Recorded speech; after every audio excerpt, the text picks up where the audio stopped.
Wow. That's what I'm doing. Okay. Okay, so there we have it. There you have it. Well, Dr. Edwards, we're delighted that you can join us here. We're, as you said, you're surprised that we're not all in little windows on your screen. We are here at the University of Virginia in the Colonnade Club of Thomas Jefferson's Academical Village. So we feel like we're at the heart of something. Different people would call it different things, I think. Yeah. But we're here as part of the Project on Lived Theology. It's part of the Lift Every Voice and Teach, where we all teach in church-based and Christian colleges. And in our own disciplines, we're all deeply concerned and invested in teaching undergraduates about race in America and religion. And we could think of no one better to join us than you to help us think through this. And so, Dr. Edwards, we invited you because of your, particularly your work on the book, The Elusive Dream, which came out with Oxford University Press, and your podcast by the same name. So if anyone's watching this, you can go and listen in to that podcast. It's remarkable and encouraging and challenging. You teach sociology at The Ohio State University. And we're just delighted to have you with us today, and we're ready to receive what you have for us in your introductory remarks. Thank you. Over to you. Thank you so much for that very generous introduction, and thank you all for just having me here and being present with you.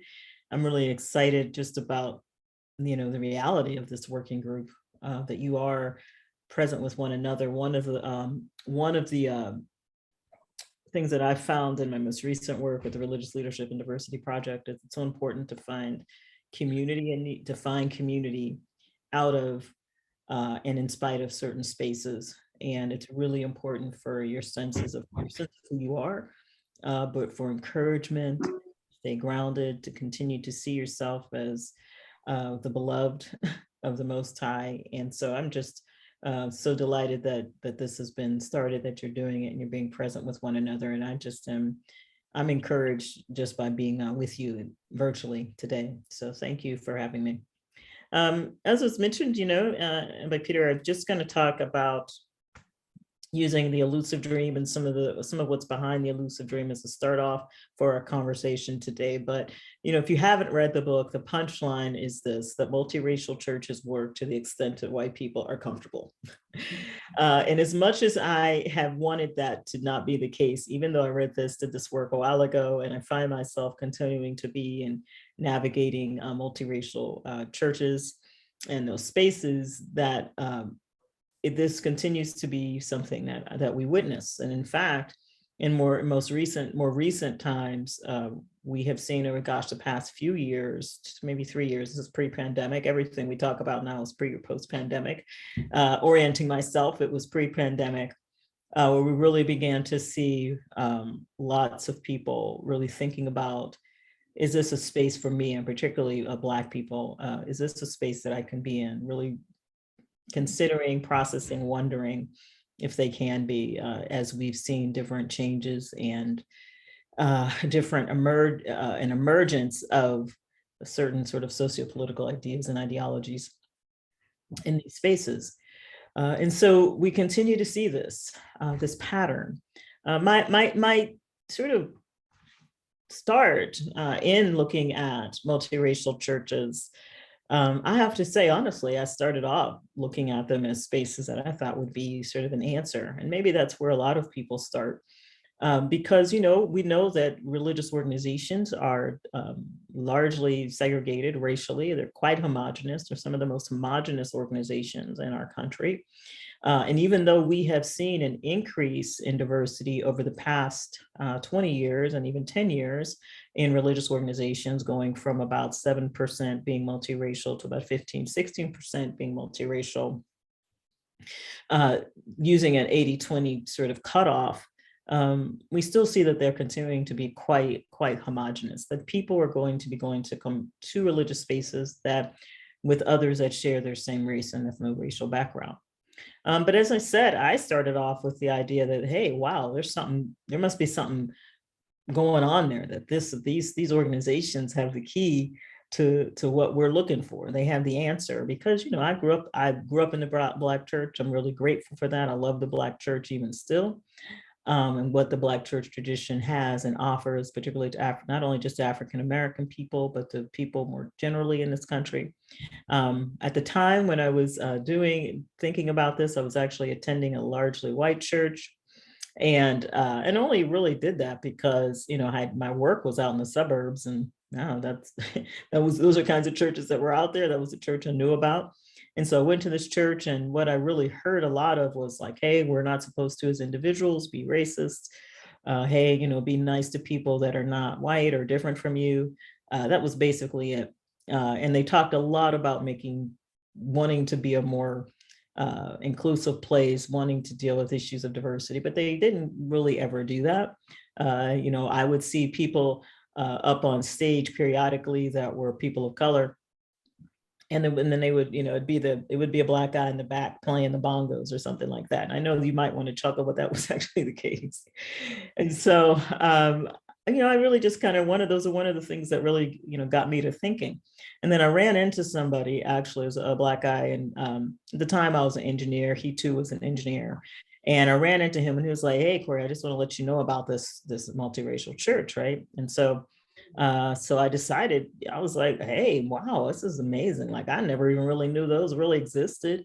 So yeah, let me go check this out. So I went and checked it out, and I was pretty excited about it. And then after over time, being at that church and also observing other churches that were multiracial, because that began to be something I was increasingly interested in. Over this time, I'd already changed careers, went back to school, went to grad school, left engineering, went to grad school for sociology. And in that time, began to really look at other churches and think about diversity in churches. And just something kind of stood out to me. What stood out to me is that these churches just didn't really look fundamentally different from largely Anglo churches. That is to say, they didn't look fundamentally different in the music that was played, and the way in which people dressed or moved, the kinds of activities and rituals that were being engaged in during the services, the length of the services, where children were, were children in the church services? Were they in children's church? Was there a Sunday school? What were the kinds of activities that were happening during the week? I mean, in many ways, as I described in The Elusive Dream, it looked like, it's kind of like, you go to, I don't know, Dairy Queen or something like that, and you get yourself, an ice cream cone, a vanilla ice cream, and you throw some sprinkles on it, and it's like saying it's fundamentally different. Well, it added a little bit of color, add a little bit extra flavor, but it was basically still a vanilla ice cream cone.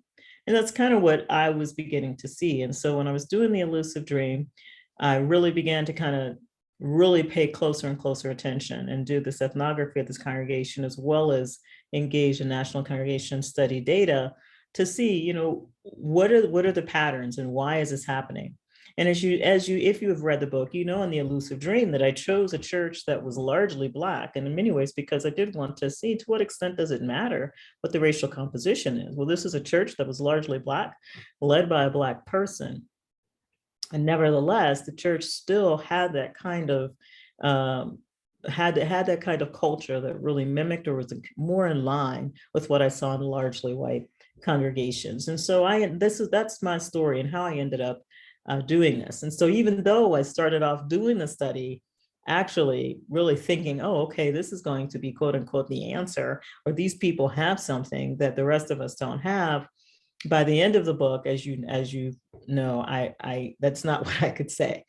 And I began to see that there's much more going on here. And we cannot look at these organizations as if they exist in a vacuum, that they are also a part of a larger socio-historical story and context. And that socio-historical story in the US, as well as the broader context, does impact what's going on in these congregations as well.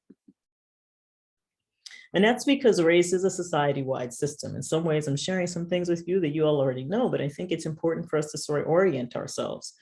that often, and I even found this in the most recent work I've done with pastors of multiracial churches, that they just tend to think about what's going on in their churches, and they're not making these connections to what's going on in society more broadly. But race isn't just something that we embody as individuals, that race is something that has manifested as a result of meanings that have been attached to physical bodies, and resources are distributed based upon those meanings that are attached to people's physical bodies. Now, we can talk about race, but I think more importantly, we got to even delve a little bit deeper, because we can sit around and talk about race and skirt a little bit around the edges, so to speak, because race is, well, race for some might be difficult to talk about just race, but actually it's particularly important from my perspective to recognize we're not just talking about race and racial categories, we're actually talking about a system of white supremacy. And this white supremacy is a racial system that rests upon a belief that white people are superior to other people. And this is, and just because we find ourselves in a religious context that might on the surface, purport to believe or have certain things or have different values that are in contrary to this, it does not mean that in practice, that is what they are doing. And so we must understand that the multiracial churches, like all churches, are embedded in a broader system. And it's a system of white supremacy that reaches extensively and far and deep. Now, white supremacy is something that has emerged in the United States through a couple of processes. A lot of times we talk about how this has happened through the process of force. And there are a lot of different ways in which this has happened over time, right? We can talk about citizenship as it relates to citizenship laws, and we can talk about how our brothers and sisters who are American Indian were treated. We can talk about Jim Crow, and then of course we can talk about what we see at the border today, as well as what we're seeing with the incarceration of Black and brown people in this country. But in the elusive dream, I actually really focus on another component of white supremacy, which is white hegemony. So we can talk about force, and force is important. And what's interesting about force is that, Antonio Gramsci, who talks about hegemony, and I draw upon this in the book, that force is actually quite important. It's an important part of the development of a hegemonic system. That is to say, where you are actually forcing people to submit to the will of the dominant group. That's what the dominant group is doing. It's forcing people, it's making people doing it. It's creating structures to do that, and it's going against people's wills, right? Hegemony, though, is another way in which white supremacy manifests, and in fact, it's the way that is the most efficient and effective. And it's one that emerges after force has already sort of done its work in society. And hegemony is what I actually draw on and focus on in the elusive dream, and also in other works. So what is white hegemony? Well, white hegemony is a white supremacist system where white dominance and the ideologies, norms, and values that sustain it are taken for granted. Right. So when we're talking about a white supremacist system that's done by force, these ideologies and norms and values aren't taken for granted. People are made to get in line with them, whether they want to or not. They have not internalized them. They do not agree with them. They are made to be in line. And because that dominant group has the power to do so, they have to bend to the will of that dominant group. But what makes white hegemony so powerful is that these ideologies, norms, and values just begin to be taken as just how things are. This is just how we do it. And they're not thought of as, they're not sort of interrogated critically as being something that continues to reproduce a system where certain groups of people are perceived and understood to be worthy and should be in power, and should be able to have the kinds of goodies that society provides them, and that other people, they don't have those, or they're less likely to have that experience or those sets of experiences or access to resources or actual resources. And the reason why they don't is because for a variety of other reasons, but it's not because of a white supremacist system. And this idea of whiteness, I mean, quite frankly, W.E. Du Bois actually started talking about whiteness a while ago. I mean, of course, recently, we hear people talk about critical whiteness theory and a variety of books that have come out over the past couple decades or so that have emphasized and talked about whiteness, but W. Du Bois really began to think about whiteness a good long time ago. And in fact, he did start talking about the souls of Black folk, an awesome, a wonderful, wonderful book that really sort of brings to bear that, Black people do have souls, and brings to bear the humanity of Black people, and needed to do so, and felt compelled to do so, and did it so beautifully with a variety of different sort of theoretical approaches and methodological approaches in that book, to really sort of make the case and the argument to the humanity of Black people, obviously at a time when, people did not see or perceive Black people as being human or fully human. Yet Du Bois actually began to then move from interrogating or thinking about the souls of Black folk to the souls of white folk. And these are some of the characteristics that he began to think about and process when it comes to whiteness. Excuse me. And one of those we think about, he talks about whiteness is this idea that there's this ownership of the earth, that they are actually the ones who own the earth, that should be in control of the globe. And that they're the ones that ought to be in power of this, be in possession of the earth. He talked about whiteness being about a public and psychological wage, right? That people are receiving benefits from this, an identity of whiteness. This idea that whiteness is better than brownness or Blackness. So again, this idea that certain bodies are better than others and more superior than others. And then finally, another point that he brings up, and there's others, of course, is that a white man is always right, and a Black man has no rights, which a white man is bound to respect. That is to say, fundamentally, white people are just superior to, or think of themselves as superior to, Black people and brown people, and that they have no reason, or there's no pressure, or there's no structure by which they feel the need to listen to, respect Black or brown people in our society. And so this idea of whiteness and the power of whiteness, we scholars have been talking about it for almost 100 years, or even more than that. And yet we still find ourselves not really interrogating it. And in fact, not necessarily, and even in fact, when we come to the church, maybe even less so, seeing about how is it that this has infiltrated and been part and parcel to how Christianity has been done in the United States. Of course, we also know that even somewhat more recently, after W. Du Bois, James Baldwin talks about this as well, when he talks about what is it in one way in which he talks about the way in which, what does it mean to be a white person, is really wanting us to really think about how white people don't really see or feel the need to think about or interrogate their own sort of sense of who they are and why they think about other people the way they do. And this is what he argues well. I mean, he's such a great writer, wasn't such a great writer, is what white people have to do is try and find out in their own hearts why it was necessary to have, and in the first place, because I'm a man, but if you think it means you need it. And so again, what James Baldwin, I suggest, is bringing to bear here is, what is race? What is the purpose of white supremacy? Why was it developed? And similar to what Du Bois is talking about, this has been a process that's really about the dehumanization of certain people. And even the presupposed, not only the humanization and the humanization of other kinds of people, that is to say, people who are embodied as white. And so when we think about whiteness today, as that work has been built upon, a few characteristics that critical whiteness theorists talk about is whites are thought to be dominant in almost all spheres of life, and ought to be. So the presupposition is they ought to be in that place. That whites are right. That whites' culture is the normative center, and that is the one that we are to be organized around and thus take for granted.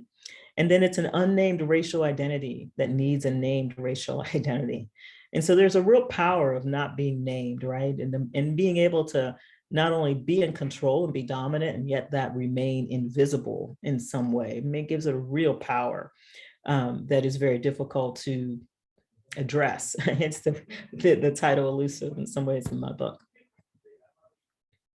And so what's really important then about white hegemony, sort of building off of that, when we think about what is understood to be the norm, that whites are dominant and it ought to be, is that I go back to this definition of the white hegemony, which is a white supremacist, it is a white supremacist system where dominance and the ideologies, norms, and values that sustain it are taken for granted.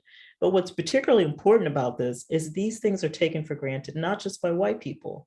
They're taken for granted by people of color too. And that's the powerful work of hegemony. Hegemony is the work of not only developing a system where whites are structurally in power and continue to be in that power, but there are places, there's a structure that people of color have bought into as well. And now sometimes that buying into that system doesn't necessarily mean you buy into it wholeheartedly. It doesn't necessarily mean that you fully agree to it, but it minimally means you don't challenge it. You don't go about your life resisting or challenging it. Because the facts of the matter are white hegemony is a structure, and with all structures, there are reward systems and there are negative consequences that come with staying in line with that structure. And so people aren't interested in constantly experiencing negative consequences and negative sanctions because they're resisting a central and a dominant structure, in this case, white hegemony. But it is important for us to recognize and see that that is how white supremacy, that is what white hegemony is and how it continues to get perpetuated.